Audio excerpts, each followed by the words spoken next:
Been together so long we can't pretend. Remember the way we used to move, dance all night like young lovers do. Your heart is changing. Now we don't dance like we used to. Silent disco on the floor, baby. Mr. DJ, he'll get me through.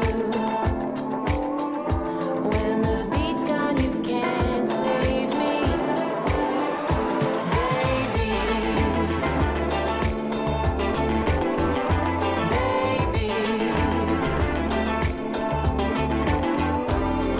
Smoke.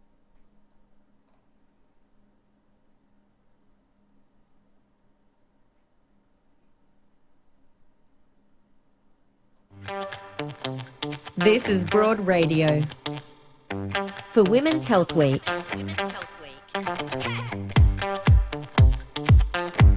A Broad Radio pop-up show for Jean Hales for Women's Health.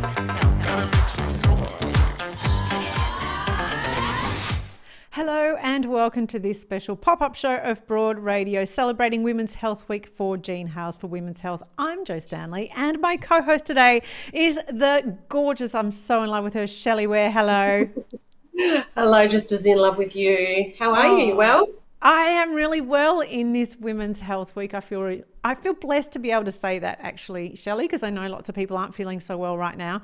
I am, so I'm thankful for that. Now you were one of our co-hosts on Broad Radio, and for that I'm eternally grateful. But you're also ambassador for Jean Hales for Women's Health. So it's so great to have you, and I want to know why you chose to work with Jean Hales. Well, they asked me and I couldn't say no. Simply. Is that why you said yes to me? Because I asked you? No, she just asked me.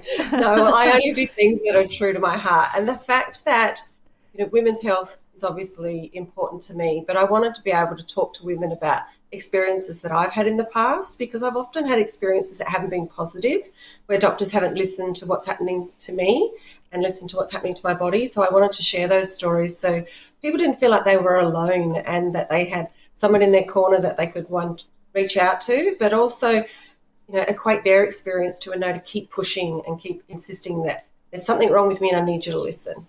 I really love two things you said there, Shell. One is you're not alone, which is it's a big reason that we started Broad Radio, and it's another real driver for Jean Hales for Women's Health. I know they want people to feel like, and women to feel like, they're not alone. And the other thing that you said, which we had Janet Michelmore, who's the CEO of Jean Hales, on the show a few weeks ago, and she said that they're about empowering women so that they feel confident, which is exactly what you're saying. We want women to feel like you can be an advocate for your own health and not be kind of deterred by the professionals that you might meet along the way who are suggesting that what you are saying isn't true. Yeah, well, that's true. I mean, I had an internal once and the doctor told me I didn't have a uterus. What? So I found myself another doctor. Oh my God. Are you sure it was a doctor? No, I'm not so sure. Sounds horrific. What I have is a tilted uterus. So, right. He couldn't find it, so of course it wasn't there. So, wow. It's important we share ridiculous stories as well as fantastic stories of doctors to go to that do listen. Right. That's right. Well, so all of this week we have been bringing a show every day at 1 o'clock live to you, covering all the different topics that Women's Health Week has covered. And we are doing that in partnership with Jean Hales for Women's Health. And as I said, they're an amazing organisation. They're not-for-profit, they're national, and they're all about promoting and improving women's health at any age. That's the other awesome thing. There's not an age at which you've hit your expiry and that's it. We want to thrive until just forever. Hey. That's true. And they have these fantastic fact sheets. Yes. So whatever you're going through, just head onto their website and you can actually see these fact sheets that are full of information of, stories that other women have gone through, and you can share in those stories with them. And you get an actual consult that's 45 minutes not long, not that consult where you go and you get 8 minutes and they have to get you out because they need to see someone else. It's a long consult, someone's listening to you, and there's lots of information. That's right. So jeanhales.org.au is the website. Head along and check them out. As I said, every day of this week, there has been a different theme. And today's theme, we are bringing you a slumber party.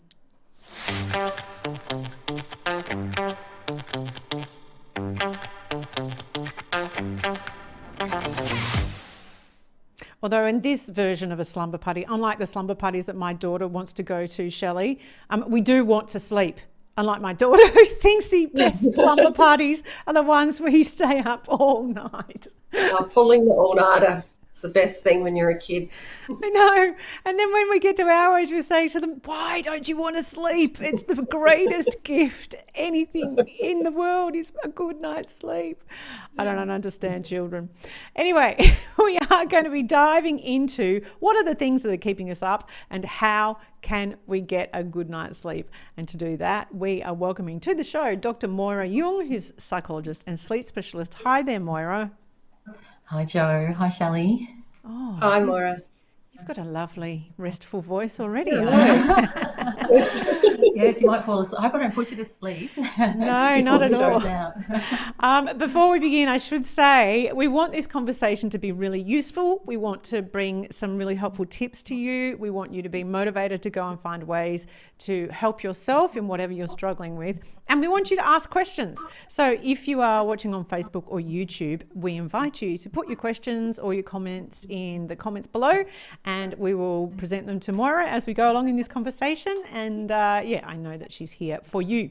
So thank you so much for that, Moira. Are you much of an insomniac? How do you sleep yourself, Moira? I sleep really well. I'm a very good sleeper, but I'm just at risk, as much risk as anyone really, for poor sleep. I'm a bit of a natural born worrier, a bit sensitive and worry, high empathy kind of person. So naturally, if there's something on my mind, I don't sleep very well. However, I'm lucky that I've practiced what I preach, and if I do have some poor sleep, I just put it in context, and I get myself back on track within days rather than weeks or months or years, which is the unfortunate position a lot of the people I see haven't had help for sometimes decades actually with their sleep. They've thought, because until recently there was no help, in terms of doctors and psychologists and the like in Australia, all around the world really, none of us were taught anything about sleep. It was one of those things that it's only been the last 10 years really that we've talked, we're talking about sleep all the time, but it came into, I was involved in 1994 or so, but the first sleep disorder centre and sleep researchers were at late 1980s in Australia, and formed the ASA, the Australasian Sleep Association, which is for an organisation that I'm a part of too, that's just all the people who are working in sleep. And then interestingly, about 10 years ago, Sleep Health Foundation was born out of that, and realising we had to have more of a public-facing entity. And so I'm part of that. I'm on the board of Sleep Health Foundation, and we actually have started the conversation, or not, we didn't start it, but I'm so happy that Jean Hales, for instance, and lots of organisations are really, really interested in sleep as well, because it is the third pillar, well, it's the most important pillar alongside diet and physical fitness. But you'll know that we never really had those big public health campaigns like we've had for smoking or for Life Be In It or for food, obesity. There's been that awareness, but there just hasn't been the awareness until recent years about sleep. So I'm really happy, really excited to be here. So how important is it to our whole well-being? Well, it's essential really. Without it, we struggle physically and mentally, and obviously with our alertness, with our safety on the roads and with machinery. We all know with children who haven't had a sleep that how they can't regulate their mood. Not just children. Not just children, but it's a bit more obvious in the child. You think, oh, I know what it is. Whereas in the adult, you think they're just having a bad day, or they haven't slept well. So it's so important for short term, all those things around safety and alertness. Longer term, poor sleep over a longer period of time is unfortunately associated with really serious health conditions such as type 2 diabetes, some cancers, cardiovascular risk, Of course, obesity. A lot of people don't realise that you're more at risk of being overweight if you don't sleep well, which is a real it's really a cruel thing, because the more tired you are, then the less able you are to sort of stay on your fitness regime and all that sort of stuff, and carrying a bit more weight, because there's certain hormones within that we get within that are disrupted. Like if we've got chronic partial sleep deprivation, there is a disruption in the ghrelin and the leptin, which are the hormones that help us regulate our appetite and tell us when we're full. So that's, and also I guess when we're more tired, we'll reach for the wrong foods, because you sort of want that high energy, kick, which is a bit of a false economy. I did breakfast radio for all up 12 years, Moira, so I'm familiar with the sensation of being so tired you think you've actually got early onset dementia. Like you can't remember anything. Yes, you're cranky. It's not a good time for the people that you live with. And you do often reach for the worst foods because you're just so depleted and you just need something to get you through. I still think I suffer from those years of sleeplessness. Can sleeplessness affect your cognitive function? Absolutely, it can, and it does. Like we certainly have word finding difficulty and concentration problems and memory problems when we're not sleeping well. But fortunately, they are thought to be short term. That once you start sleeping well again, they're not long term cognitive deficits. And it does put you at more risk of dementia. I don't think you've got early onset dementia, No. Jo. I don't think I don't think so. But it does put. But you're right. It absolutely. I know this myself. You do feel as though you've got some kind of cognitive impairment. You just feel really, really sluggish and really foggy. And I think longer term, I think you're right, Jo. I think even if you haven't done the shift work for 10 years, it does seem to still affect your circadian system in a way. Like you're probably still carrying, it's a bit like, any other assault to the body or trauma, that longer term it's still sort of there. And it can be even carried in ways that you're not even aware of, that sleep, that you've had, sleep deprivation for a long time. And you still look fabulous though. Looking like your health is intact. But a lot of people, I suppose I'd love to say early on in this conversation that there's at least two people in the audience here, the two groups, that there will be people who maybe need to know about the importance of sleep and just think, oh, gee, I didn't know that. I better turn off Netflix a bit earlier and get some sleep. But there's also another group, and I'm not sure, maybe we should do a poll. I don't know. But the other group would be people who absolutely recognise the importance of sleep, love sleep, want more of it, but just despite their best efforts, can't get it. And that sometimes it's because of their just their responsibilities, or just their mind won't stop. Or they may have they may sleep okay. They think, oh, look, I sleep really well, but they're tired all the time. So sometimes that can point to perhaps a sleep quality or underlying sleep disorder, perhaps like a sleep apnea, which is, people would be aware, so you stop breathing for periods of time, at that word apnea, periodically through the night, often associated with loud snoring, and then when someone's quiet and then they start gasping and making snorting noises as they start breathing again. That's a very debilitating thing. It mostly affects men, but certainly lots and lots of women as well. And when say in America, I'm not sure exactly, it would be the same here. 2% of women are at risk of sleep apnea, but while they're in the perimenopausal and menopausal phase, it goes up to at least 4 to 5% risk. So when we're, as we get older, and as things slow down, our muscle tone and maybe carrying a bit more weight, we're at more risk of those other sleep disorders. That really encourage anyone watching this or listening to this to think about the risk of, getting a good screening for things like sleep apnea, restless legs as well. People who they might not know, but during their sleep, they have these periodic limb movements that they keep sort of waking them up, but only just, it's like someone just flicking you at, in your head. You don't even know they're doing it all night. So you sleep 8 hours, but your sleep quality is really, really poor, and you have this excessive daytime sleepiness.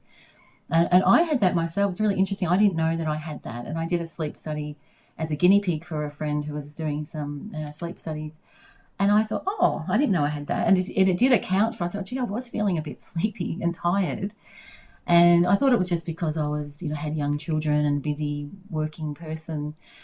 But so it's really, if someone like me who's in the sleep field didn't realise they had that, it's really important for all of us to just to be aware. I don't think everyone needs to rush off for a sleep study, but if you're falling asleep when you don't think when you thought you've slept all night, sort of this unintentional naps, or feeling really tired all the time. So the insomnia is a really obvious one. People know they've got insomnia, but some of the other sleep disorders are less obvious. Now, COVID has impacted so many areas of our lives. Is sleep included in that? Yeah, absolutely. There's been so much research. It's just the first paper that started coming out even March last year, because they'd collected data in China through January and February. So on a lot of the healthcare workers and the families. So sleep definitely increases in distress, anxiety, and correlations or, relationships with decreased sleep amounts of sleep and sleep quality. However, there's also a lot of, you'll see the research, I'm not sure if you've come across it, with lots of big scale data from things like Fitbit studies where people across the world actually a lot of people got more sleep. So insofar as particularly the teenagers who and people who used to do long commutes, they could sleep in. They just get up at 5 to 9 and turn the computer on, rather than having to. So people have reported fantastic, increases in their sleep. In fact, we've got a debate coming up at the national conference in October, which I was involved with. We call it the Great Debate, and there's two teams, of course, and sleep professionals from around the country. We should get it televised. It'd be really, really funny. But the topic is that COVID has been good for sleep. So some people will be arguing. So be serious in that the proper research because there is data to say that it's been good for sleep. And of course others who have had increased, less sleep. And interestingly, particularly for Women's Health Week, it's the women, and particularly women of school-aged children, who have been disproportionately affected in a negative way with in terms of sleep. Because women across the world are more likely to be in caring roles, taking the lion's share of responsibility, not only in their paid work, but in their unpaid work and caring roles, not for dependent children and for elderly or, dependent relatives of all sorts. So it's the women that are actually copping it with having increased alertness, increased distress, which when you've got this distress we call hyperarousal. You can have hyperarousal for excitement, like the night before Christmas when you're a kid, but it can be when you're really distressed as well, and it just keeps you a bit wired, and the nervous system picks up that you're not ready for sleep, and so therefore there's sleeplessness. And you think about our primitive ancestors that would have had only had that adrenaline and cortisol when there was actually danger, perhaps, so there was a lion outside the cave, and so it doesn't make sense when we've got that circulating stress hormone. It doesn't make sense to sleep. You've got to sort of be survival of the species kind of thing. I mean, you might have some research to suggest that lots of people are getting great sleep, but around me and all the things I'm hearing, and I guess it's mostly women, there's not a lot of sleep going on. And if we are sleeping, we're waking in the middle of the night and not being able to get back to sleep. And if we are sleeping too, we're having these bizarre, very vivid dreams. Are you hearing that? Yes. Yeah, absolutely. I heard that straight away, from March, April last year. And I think there's, they're calling it COVID dreams, that all around the world people are reporting increased, vivid, bizarre dreams. And I don't know whether we've really understand exactly. There's lots of theories around why that is. But clearly, again, one of the mechanisms could be hyperarousal, that people are just, particularly women, particularly people who are finding it stressful, which is mostly, as I said, women are disproportionately affected negatively. So waking in the middle of the night is often a sign of distress as well. So you're tired and wrecked, crash out into some kind of sleep, but not being able to maintain it and waking up way earlier than you want to is associated with, mood disturbance and anxiety as well. Well, that's good to know, because I think there'll be a lot of people who are feeling that during COVID, and that's a good explanation, and maybe we can touch on some ways in which people can actually feel better about that a little bit later. But just one more question. We're on Zoom all the time. We're on our laptops, we're on our phones just before bed. How does that impact our sleep, and what difference is that making to us through this time? I just anecdotal really from it in terms of haven't seen any actually. I'm not familiar at least with the large scale proper randomized controlled trials on this. I don't think there would be able to be. It's all just observational and just people are just observing what's happening for them. But I can't imagine. I'm absolutely certain that that increased screen time and the decrease in our movement is definitely having a negative impact on our sleep. I think one of the most important factors around that is that the lack of routine and the lack of the boundaries aren't as clear as they used to be. We used to have clear boundaries about when to stop work and start work, even because we're actually literally leaving and going, like the commute, that sort of process is gone. And so people are thinking, gosh, am I living at home or working from home or living at work? And doing too much work, like into the night as well. Think, oh, well, I'm in lockdown, I might as well just keep going. So they think what the thing has been missing is two things really, that circadian alignment of us being able to get out in the daylight, in the daytime, and have the appropriate cues to actually really support good sleep-wake health and have the darkness at night. Whereas the screen time, if we were just doing this all into the night, this Zooming that we're doing now, or this, this sort of online stuff, it disrupts the most important sleep hormone that we have, which is melatonin. And melatonin is secreted in dark conditions. It wants the darkness to be able to be secreted and then rise. And as it rises, there's these lovely things that happen with our core body temperature, increased propensity for sleepiness. And then we sleep, and then we get up and we get outside in the light, out to our workplaces, out to tend the fields, and we get the light in our eyes, melatonin goes to zero. All that is disrupted now. That's one of the COVID crises, really, that people don't have that normal, all those normal social rhythms and the light-dark rhythms to actually support better sleep. So it's great, so important to have these conversations about that you're not alone, and it's not your fault either. Like it's just sort of, it's being put on us, and we need to just understand it though to be able to counter it better. We've got so many people making comments and sharing questions, and I'm noticing that Katrina says, I can't recall the last time I had 8 hours sleep without waking for some reason. Really supporting, I think, the fact that women just struggle to sleep. We have Annie is reiterating that question. I can easily fall asleep at night but then wake throughout the night, often up for hours before falling asleep again around 4:30. Yeah. Any ways I can get out of this cycle? What do we do if we wake in the middle of the night? Something practical we might do. There's a couple of things. One of the key things is to not have access to a clock or a device telling you the time. It's a really important strategy, both on a cognitive level and a behavioural level, to just not buy into what time it might be, because that's one of the things that might increase our distress and increase it sort of happening, perpetuate this pattern. So I think it was Annie that, forget who it was that's waking Annie. up at 4:30. Annie, I think don't, first of all, just turn the clock off. Don't have your phone or anything in arm's reach, or if you've got some old-fashioned clock, just hide it. That's first and foremost. The rule of thumb is that bed is just for sleeping. So if you're in bed, you can be in bed awake trying to initiate sleep for maybe 20, 30 minutes is the rule of thumb. If you, at the start of the sleep period or the middle of the night or the wee hours, if you've been in bed for longer than that awake and you're a bit distressed about that and frustrated, unfortunately, you have to guess what time it is, what may feel around 20 or 30 minutes. The best thing to do, according to our evidence, and the gold standard for treating sleeping problems of insomnia is Cbti, which is cognitive behavioural therapy for insomnia. And this is one of the behavioural things, is getting up out of bed, unfortunately, and going to a quiet place and doing something that's just reading, for instance, or listening to music, maybe watching some TV, but in dark conditions. Don't turn the lights on, and don't be, handheld device where the light will be in your eyes. TV's okay because it's across the room. And then wait for the sleepiness and the tiredness to come again. Just unwind. And that may take a while. You may not get back into bed again, but that'll stop the cycle. that'll make sure that you actually have this really good conditioned response that bed is just for sleeping.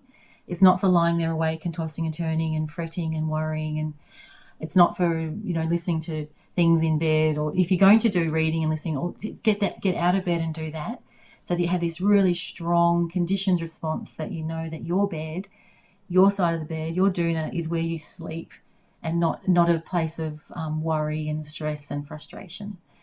So there's lots of things, but they're the two main ones that the practical things to start doing straight away.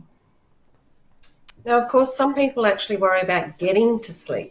So that's a bit of a problem, and they find it hard to actually get to sleep. What should they be doing if they're worrying about that, just getting to sleep itself? Yeah, it's a fantastic question, because that's what ends up happening is so much. There's sometimes everyone has a sleep problem at some point in their life, or most people do, and then it just settles. It's fine because the stress settled.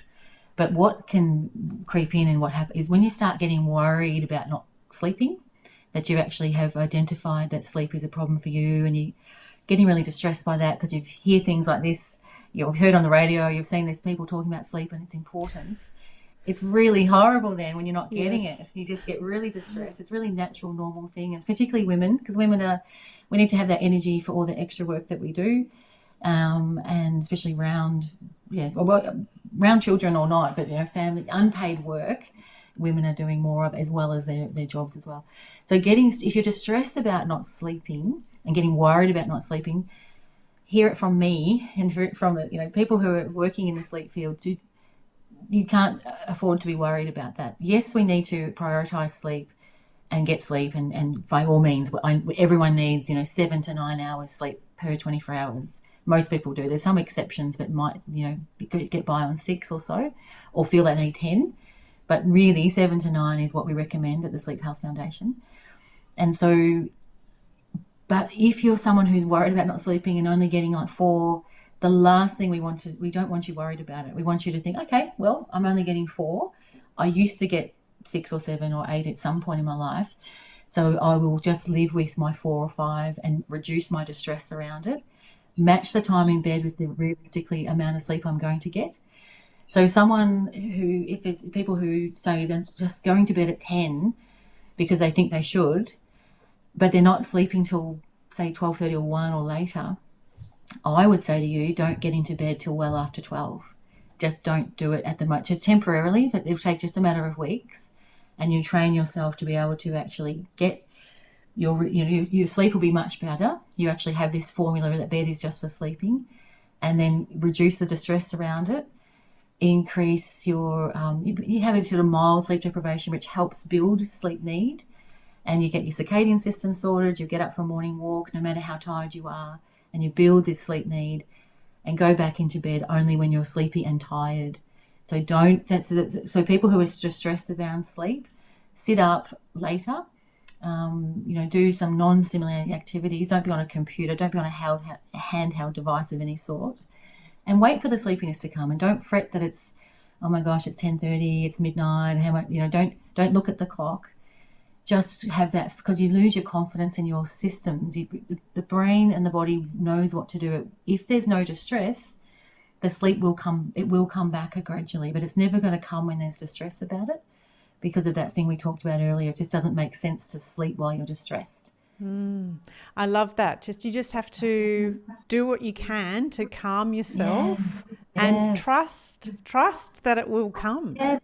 High fives if you get 2 hours. Like, this is not the general, this is the two audience I'm talking to. You don't want the young person, I heard the sleep experts say you only need 2 hours. So please don't misinterpret me. Don't do a sound grab about that. No, I won't do that. Trust me. We have so many questions coming through. So what we're going to do, we're going to take a little bit of a break, and we'll get to these questions in just a moment. I wanted to mention that there are some fantastic resources at jeanhales.org.au. There's a podcast that you've done as well, Moira, and you have your own podcast, which which is called Sleep Talk. It's out today, so you can check that out. The latest episode is out today.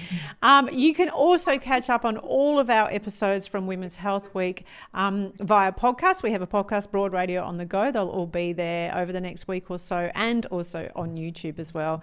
And if you are tuning into Broad Radio for the first time right now, we do broadcast every Tuesday morning at 9 a.m. And here's a little bit of something of what it's all about. Broad Radio. Talking inspo we love, info we need, and sharing more of us. Watch and listen live every Tuesday 9 a.m. Australian Eastern Standard Time at broadradio.com.au or find us on Facebook, Twitter, YouTube and LinkedIn at Broad Radio Oz. Talk to us live. Call or text on 1300 8 Broad. Catch up on demand anytime, anywhere, every time, everywhere. On the train, we'll be here. 2 a.m. existential crisis, we've got you covered. Broad Radio, here for more. Alrighty, we've got some questions to put to you, Moira, if that's okay. Melissa is asking, I think I sleep well but wake up tired. And as I've got older, I also wake up achy too. Is that related to the dreaded hormone / perimenopause, menopause that we seem always to talk about here, don't we, Shelley? Yes. Yeah, well, Melissa, I think it is reasonably normal to wake up tired, actually. Like, it's not everyone wakes up. When you're a young child or teenager, perhaps you do wake up really ready to go, but most people don't wake up feeling top of the world. I would encourage you to think about, do your assessment maybe an hour into your wake up period, like you've got up, maybe moved around a bit, had a shower, had some food, and then see how you feel to really ascertain whether that's a problem for you or not. Waking up achy too, unfortunately, is part of aging, that we stiffen up. There's probably lots to do around, way outside of my expertise, around your muscles and keeping on the stretching and, that sort of stuff. But yeah, lying dormant, especially because you sleep well, Melissa, we do unfortunately wake up a bit stiff and sore as we get older. I think a lot of people I know would recommend magnesium for that. I don't know if supplements are helpful. What do you think, Moira? Yeah, they definitely can be, but it's really important to me as a psychologist who doesn't have any kind of prescribing rights or outside of my expertise to sort of comment really on things like supplements or medication and things like that. It's probably outside my remit as well as a broadcaster. I'm just saying what I've heard. Yeah, certainly. Oh, but yes, do definitely. And look at like Sleep Health Foundation too. We have information around that alongside Jean Hales too, with information around supplements. Excellent. Tanya is saying sometimes I'm too tired and sleepy to fall asleep. Can that be a thing? Yes, absolutely. Yeah, I'm so glad that's come up as a question. There is a phenomenon really that you can be too tired to sleep, and again bring the children back in. Any overtired child, they're too overstimulated to get them. You can't settle them because they've sort of gone beyond this natural where they should have gone to sleep. So long term too, that is really tired, really, really, really tired and really ready for sleep, but you're actually not sleepy. Like you actually still remain fairly awake and alert despite really wanting sleep.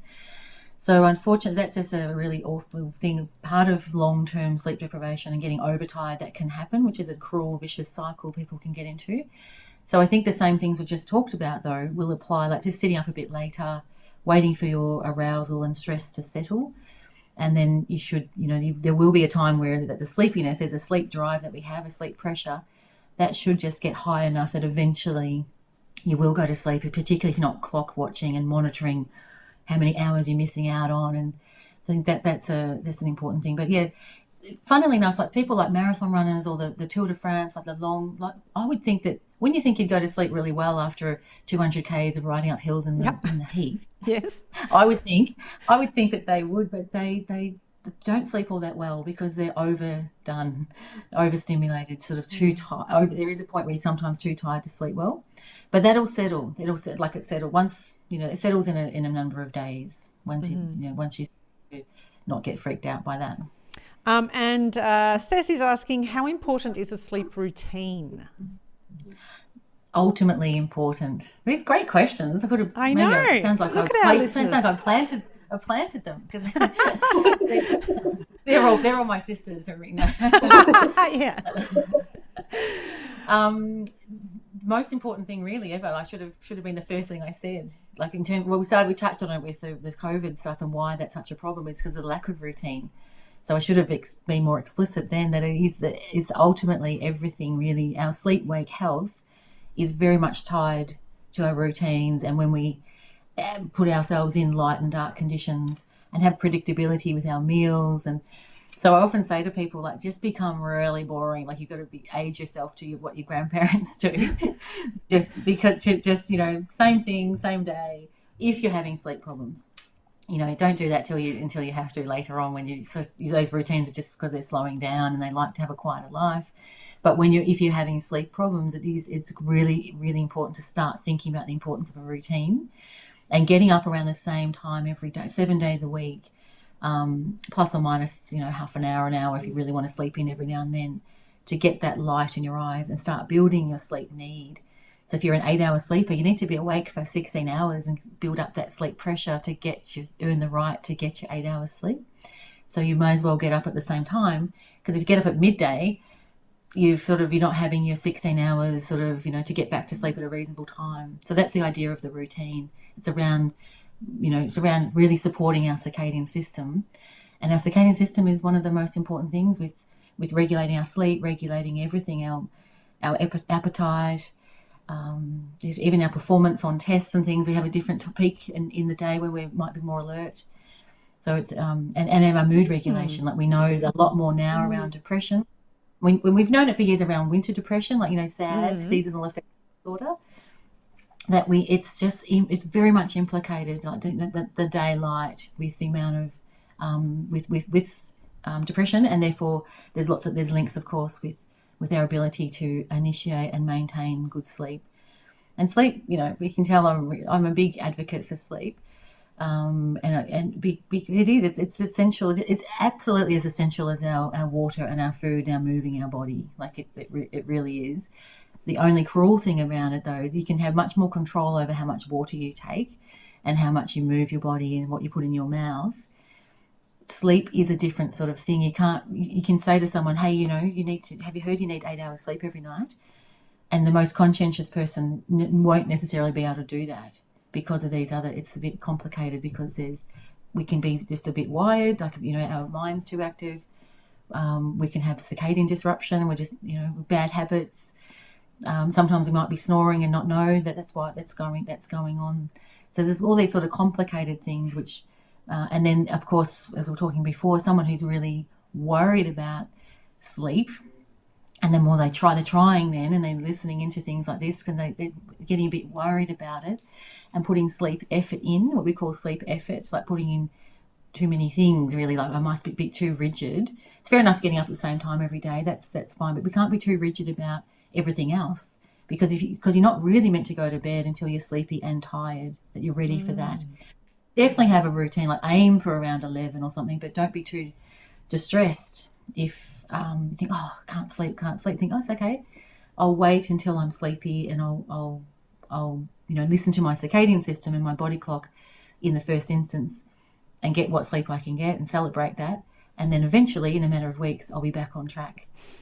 I love the idea of celebrating sleep, Shelley. Are you celebrate it. Yeah. Are you a good sleeper, Shell? I am. I am one of those really annoying people that as soon as my head hits the pillow, I am asleep. Like, I mean, out. I even heard my son say the other night, how does she do that? Like, I was just about to click into that, and he's like, how does she do that? Like, he's always astounded. But I am out cold. Well, and for 8 hours. Well, you should celebrate that. Fabulous. I have to actually go to bed earlier because I need those 8 hours. If I don't have them, I don't function well. So I've had to put that into my life and make sure that's part of my life. That's right. And I think that really knowing what you need is important. Like, what, you need 8 hours, how you feel, your subjective feelings with that. We sort of know what we need. It's a matter of whether we can get it. Yeah, well, sometimes I can't, and it's not pretty for those involved. I'll remember that. Don't deprive Shelley of sleep. But the thing is too, I think, Moira, what's great about the fact that we talk more about sleep, and I agree with you, it's challenging when you know you should sleep and you can't. You hear all of these lists of things that's going to go wrong with you because you can't sleep. Yes. That is a bit distressing, right? It's like, thanks very much. I know I should be sleeping and I'm not, right? Yeah. But what's great about this conversation is that I think now we're getting the permission to say, no, I need to sleep. That is the priority right now, which is new, I think. Yes, it is new. And you would, absolutely. There used to be a real, well, it's still around to some extent, but, you know, sleep is for the weak, or I'll sleep when I'm dead. Whereas it's okay. It's, in fact, it's on trend. It's cool to it's okay to value sleep. But yeah, permission for sleeping is you're right. It used to be, you just work, you know, put sleep above other competing demands of work deadlines or other social fun things. But to recognise it is one of the core pillars of health. And some people, as Shelley said, some people, not everyone needs 8 exactly. Some people can get it. You can slide that around, you know, around the 8, some bit less, bit more. And also maybe just sometimes there's times when you're just not going to get it. You've just had a particularly busy time, or you've got, you know, sick. No, I mean, people listening or watching will be like, wow, well, what about, you know, I can't, I've got young children, or I've got, I'm caring for people who need me all through the night. And there's lots and lots of, or my, you know, my shift, my working life doesn't allow for anywhere near 8 hours. So it's a matter of trying to address that wherever possible, rest when you can, get sleeps when you can, get more respite for yourself. There's lots of talk and lots of focus now on the sleep of carers, and that, which is great. That's new as well. That's a recognised area of what can we do with those people who just don't get the adequate opportunity for sleep, and encouraging more support, and encouraging rest periods and little daytime brief naps if you can. Yeah, we have a motto that we live by in this house, because there are some times that you don't get the sleep that you need, and my son needs the sleep too. So I actually will say to him, if he doesn't get the sleep, remember, it's not actually people you are going to be in their lives with problem. Like, you have to keep yourself tidy today. If you haven't had the sleep, you keep yourself tidy, because it's not their fault you didn't get the sleep. And we've had to live by that, because we are both big time sleepers. And sometimes we can't get it in, and that's just the truth of it. Yeah, absolutely. Sometimes you can't, but it's a bit like, having the exception is okay every now and then, but the rule is that you, it's a bit like, say, healthy eating, like soft drinks are out. But if you had a soft drink at a party once a year, it's no big deal at all. Or, you know, some kind of takeaway once a week is absolutely okay in a healthy eating plan, that sort of thing. It's like having a bit of flexibility as well, and not getting too ritualized or hung up on, a bit obsessive. And that's one thing I worry about sometimes with the monitoring of sleep. It's good, like with the, you know, wearables, people can get a little bit caught up in the numbers, almost gamifying their sleep or panicking. One of my teenagers was telling me how bad her sleep was, and I said, "What? But look at you! You're not. You're asleep, and you've got lots of energy, and you don't look tired to me. Not sleep." But something told her she was only getting 5 hours. I said, you know, so they're not always accurate, and maybe just go by what you're thinking and feeling, not what some device is telling you. Yes. Just a couple more questions then. You mentioned parents, and new parents have to be the most tired group of any in the world pretty much. But anybody who may be shift workers or whatever, people who are sleepless, is napping a good idea to catch up on sleep throughout the day? Yeah, when the shift work, it's a big, you know, it's hard to give it justice in just a short answer, but the short answer is that napping, if it's to be done, should be kept to be very short. So often people say, "Oh, yeah, I had a nap and it was 1 till 5." Oh, that's not a nap. That's a sleep period. But a nap is, you know, less than 30 minutes, like 20 minutes. Think about the billboards that talk about, you know, staying alert on the roads. The power nap is now, used to say 20 minutes. The billboards now say 15 minutes. So short naps are a really good idea, depending on what you need it for. If you're okay with shift workers should sleep wherever they can, like get as much sleep as they can when they can. That's for sure. And certainly new parents need to sleep when the baby's sleeping, if they can and when they can. That's a bit of a personality thing. Some people feel like, no, I need to have the clean house. I need to get other stuff done while the baby's asleep.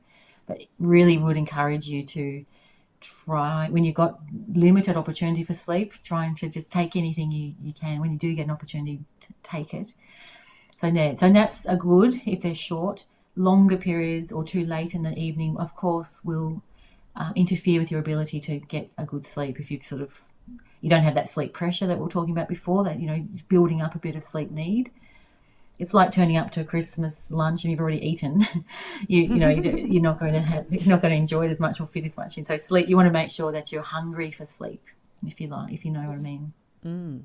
My son was a terrible sleeper when he was young because of reflux. We ended up going to sleep school. And I vividly remember filling out the questionnaire at the start about my own mental well-being, and I failed dismally, absolutely dismally, because I wasn't sleeping at all. And then I had the 3 nights sleep because they were caring for Taj, and then I passed with flying colours. And that, I think, was the moment that I learned how much sleep actually impacts your well-being as a person. And that's when I made that conscious effort to do the best I could. And naps are just so wonderful. I take a 20-minute nap before I head out, but don't get to do that as much these days for lockdown. Well, I'm not napping as much. That's true. No, but you're so right though, Shelley. It was so well put there that it's sometimes it's not till you realise you have a situation like that with your newborn not sleeping well and you realising how much you fell apart too. And then there's someone being able to care for him and you, and for you to just catch up and get some sleep. It's enormous benefits then for the well-being of new parents. And that the postnatal depression screen tool, like one of the tools that people use to assess it, it does have a sleep question, and it's interesting that it changes the score enormously when people start to sleep. So it's really well recognised importance there. And I wish we could do, this is why we do these sort of things. Like, we do as much as we can to educate the public, to reassure the public. There's two sort of messages, isn't it? That sleep's important, but there's other thing to be reassured that don't panic too much, but know that there's plenty of things you can do, and there's lots of help out there. There's online things you can do. There's doctors, other health professionals you can talk to. There's lots. We're really well supported here in Australia. And I think, women need to give themselves permission to not. Often people think, it's a bit, I don't want to talk about my sleep. Surely there's more important things people should be seeing you for, or as though they don't think that it's important enough to go and talk to someone about a sleep problem. But it affects everything else. So it's absolutely important. And if, like in your situation, Shelley, if you didn't recover without sort of having that care and sleep, then you wouldn't have been any good to anyone, and your son, he wouldn't have been able to thrive. And it's really important that we have to look after ourselves as parents, and particularly women. That whole, people are a bit sick of that analogy, but the oxygen mask coming down, we don't talk about it anymore in the plane. No one's going in planes for it. But fitting your oxygen mask first. Yeah. Because you can't really, and it's instinctively not right, isn't it? I think, gosh, as if you wouldn't, of course you would put it on your baby or your elderly relative, or you wouldn't instinctively necessarily do your own one. That's why they have to be really explicit about it. And same with this sort of stuff, like our sleep, our mental health. We have to get ourselves sorted, therefore to be able to help other people. So it's not a selfish thing at all. And in the end, it's actually about, it is self-care, but it is about being able to do those caring roles for everyone else that's as well. Do you think meditation and mindfulness is useful? Oh yes, I can't believe I haven't talked about it earlier. Both Shelley and I are huge fans of mindfulness and meditation, and I can't. For me, I wouldn't sleep without mindfulness and meditation. Yeah, it's absolutely everything. It's the Cbti that I talked about, like that whole, they're really important things. Those two main things I talked about. There's some, I didn't go into most of it, but a couple of things we talked about. But the mindfulness and mindfulness-based meditation there's very, very good evidence that it helps with. It certainly helps a lot with everything, with mood and energy. But there's trials now with insomnia, with sleep, that it does help with sleep. enormously. And even if the thing is here that this is a caveat around answering this. Some people think, oh, I must do mindfulness, I heard it's good for my sleep. And they do it with such a gusto that it's just about their sleep, that therefore the same things are still there, they're still aroused, still wired. Some people say, I did it for 8 hours. I told them to do a 5-minute one and they came back and said, I did it for 8 hours and it didn't work. So I think Yes. it's too much. It's like we've got to think about mindfulness and all those things are really great for our general well-being. They're very important. There's true evidence that they're really important, but we have to also not put too much pressure on any one particular sleep strategy and expect too much. So just do it for its own sake, like just enjoy it and think it's really good for your mental health. It's really good for your general well-being and being able to calm yourself and soothe yourself. And of course it will be good for sleep. But see what I mean around just, you don't want you want anyone who's having difficulty with sleep to just go easy on the strategies, because they will unfortunately the hyperarousal will still be high, and you haven't addressed that worry and that angst. So the mindfulness can actually help in the middle of the night, not even to I must get back to sleep, to actually help you with, well, I'm awake, I don't know what time it is, I do have that big interview tomorrow, how is it, I wonder how that'll go with me not sleep. You're not trying to just think, well, I'm not going to be too judgmental of anything or putting myself too much forward in the future or ruminate as well, just to stay in this present moment with just my breath, with just my safe, I've got a roof over my head, I'm warm and I'm awake and I'm not fretting about that. So the mindfulness is excellent for improving your sleep anyway, but then if you're awake in the middle of the night, it will help you to be more accepting and non-judgmental about the fact that you're awake and not fretting about that. Yes. Accepting of it and not fretting, so critical. And that is what mindfulness does for me too. And I'll tell you this, right, it's a little bit hilarious, but my mindfulness activity is this in the middle of the night, which I have often, nights awake, anxiety ridden, because mindfulness is putting your attention on something that you wish to put your attention on, right? So I have a 17-year-old cat who sleeps with me every night under my arm here. And so my mindfulness is to feel her under my hands and to feel her softness and to feel her warmth and her love, right? Every night. And it's perfect. I nod off because I'm taking my attention from my worries and the fact that I'm awake again to the cat. Poor old Case thing. in point. So super important to not focus on something in the present moment. And the cat's perfect. Amazing, Moira. It has just been so illuminating to speak with you. Shelley, have you got any burning questions that we've missed? No, I think you've covered it. I think there was really only what to avoid, but you splashed that in through everything. So there was that message throughout. So thank you. Thank you for your time. Oh, thank you. Thank you very much for the opportunity, to speak about sleep and to hopefully help people who are struggling or people who just didn't know how important it was. So really, I had a great time. Thank you. Fantastic. So make sure you head along to jeanhales.org.au. There's some fantastic resources there. Check out Moira's podcast, which has dropped today as well. It is called Sleep Talk. And while you're there, why don't you check out the Broad Radio podcast, Broad Radio on the Go, wherever you get your podcasts. Moira, thank you so much. We wish you a lovely night's sleep tonight. You too. And you too, Shelley. And we are going to be back on Tuesday morning with Broad Radio at 9 a.m. We'll see you there.